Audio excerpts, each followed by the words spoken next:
So BTech medical electronics engineering. So இந்த கோர்ஸ்ல நாம எதை பத்தி படிக்க போறோம், இந்த கோர்ஸ் படிக்கணும் அப்படின்னா என்ன எலிஜிபிலிட்டி இருக்கணும், இந்த மெடிக்கல் எலக்ட்ரானிக்ஸ் இன்ஜினியரிங் படிச்சோம் அப்படின்னா ஸ்கோப் இருக்கா, ஜாப் ஆப்பர்ச்சுனிட்டிஸ் இருக்கா, எவ்வளவு சேலரியில வேலை கிடைக்கும் அப்படிங்கறத பத்தி தான் இந்த வீடியோல பார்க்க போறோம். ஃபர்ஸ்ட் வந்து what is mean by medical electronics engineering. So medical electronics engineering அப்படிங்கிறது ஒன்றும் கிடையாதுங்க, சிம்பிளான விஷயம். Combination of engineering and medical clinical sciences அப்படின்னு சொல்றாங்க. அதாவது ஒரு மெடிக்கல்ல ஒரு கிளினிக்ல ஒரு ட்ரீட்மெண்ட் கொடுக்கறதுக்கு என்னென்ன எலக்ட்ரானிக் எக்யூப்மெண்ட்ஸ்லாம் யூஸ் பண்ணுவாங்களோ அந்த எக்யூப்மெண்ட்ஸ்லாம் மேனுஃபேக்சர் பண்றது, அந்த எக்யூப்மெண்ட்ஸ் பத்தி ரிசர்ச் பண்றது, அந்த எக்யூப்மெண்ட்ஸை வந்து டிஸ்கவர் பண்றது, அந்த எக்யூப்மெண்ட்ஸை வந்து ஒரு ஆஃப்டர் சேல் சர்வீஸ் அப்படின்னு சொல்லுவாங்க, ஏதாவது குவாலிட்டியா இருக்கான்னு செக் பண்றது, நாளைக்கு ஏதாவது ப்ராப்ளம் ஆயிடுச்சுன்னா அந்த எக்யூப்மெண்ட்ஸ்க்கு ஒரு சர்வீஸ் கொடுக்கறது தான் இந்த BE BTech medical electronics engineering அப்படின்னு சொல்லுவாங்க.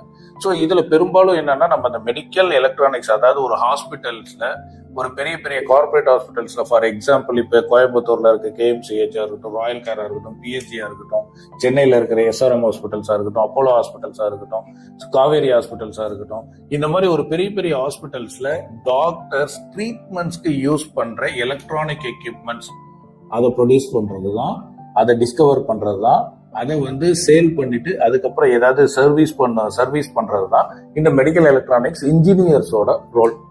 ஸோ இதை பத்தி தான் நம்ம படிப்போம். ஸோ ஒரு சிம்பிளான எக்ஸாம்பிள், என்னென்ன எலக்ட்ரானிக்ஸ் எக்யூப்மெண்ட்ஸ் அப்படி இந்த டாக்டர்ஸ் யூஸ் பண்ணுவாங்கன்னா, ஒரு பல்ஸ் செக் பண்ணும் அப்படின்னா அதுக்கு ஒரு எக்யூப்மெண்ட்ஸ் தான் யூஸ் பண்றாங்க.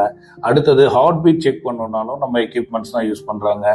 சிஆர்ஐ மிஷின்ஸ் இருக்கு, CRI scan, CT scan, MRI scan, அதுக்கப்புறமேட்டு எக்ஸ்ரேஸு, ஆப்ரேஷன் தியேட்டர்ல யூஸ் பண்ற சர்ஜிக்கல் எக்யூப்மெண்ட்ஸ், இது எல்லாமே அதை ப்ரொடியூஸ் பண்றது, அதை மேனுஃபேக்சர் பண்றது, அதை டிஸ்கவர் பண்றது, இதுதான் வந்து இந்த மெடிக்கல் எலக்ட்ரானிக்ஸ் இன்ஜினியர்ஸோட ரோலாவே இருக்கும். ஜாப் ஆப்பர்ச்சுனிட்டிஸ் அப்படின்னு பாத்தீங்கன்னா பெரும்பாலும் வந்து ஃபாரின்ல வந்து நிறைய ஆப்பர்ச்சுனிட்டிஸ் இருக்கு. இப்போ ஒரு சிடி ஸ்கேனோ எம்ஆர்ஐ ஸ்கேன் மெஷினோ இதெல்லாம் வந்து இந்தியாவில் ப்ரொடியூஸ் பண்றது கிடையாது. நாம இந்தியாவில் வந்து மெடிசின்ஸ் தான் நிறைய ப்ரொடியூஸ் பண்ணிட்டு இருக்கோம். ஸோ இந்த மெடிக்கல் எக்யூப்மெண்ட்ஸ் மோஸ்டா வந்து இங்க பண்றதே கிடையாதுன்னு சொல்ல முடியாது. Most of the equipments are manufacture by western countries, இல்லைன்னா சைனா, இல்லைன்னா ஜப்பான், இந்த மாதிரி ஃபாரின் கண்ட்ரீஸ்ல தான் நம்ம வந்து ப்ரொடியூஸ் பண்ணிட்டு இருக்காங்க. அங்கிருந்து நம்ம இம்போர்ட் பண்ணிட்டு இருக்கோம். இந்த BE BTech medical electronics engineering முடிக்கிற ஸ்டூடெண்ட்ஸ் வந்து எம்டெக் மெடிக்கல் எலக்ட்ரானிக்ஸ் இன்ஜினியரிங் படிச்சாங்க அப்படின்னா கண்டிப்பா வந்து ஃபாரின் போயிட்டு நல்ல சேலரியில ஒர்க் பண்றதுக்கு நிறைய ஆப்பர்ச்சுனிட்டிஸ் இருக்கு.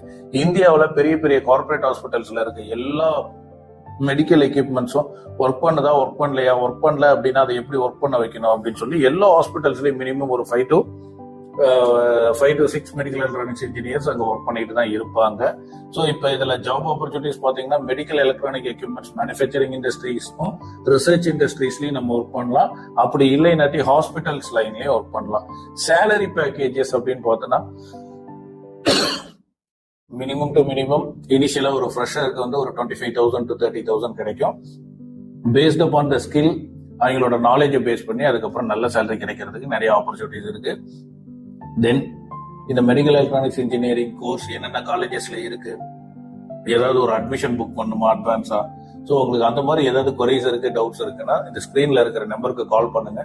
உங்களுக்கு எந்த காலேஜஸ்ல உங்களுக்கு என்ன டிபார்ட்மெண்ட் கோர்ஸ் வேணுமோ அந்த கோர்ஸ் வந்து எங்க மூலயமா நாங்க ரெஃபர் பண்ணி ஸ்காலர்ஷிப்ல உங்களுக்கு அட்மிஷன் பண்ணி கொடுப்போம். தேங்க்யூ.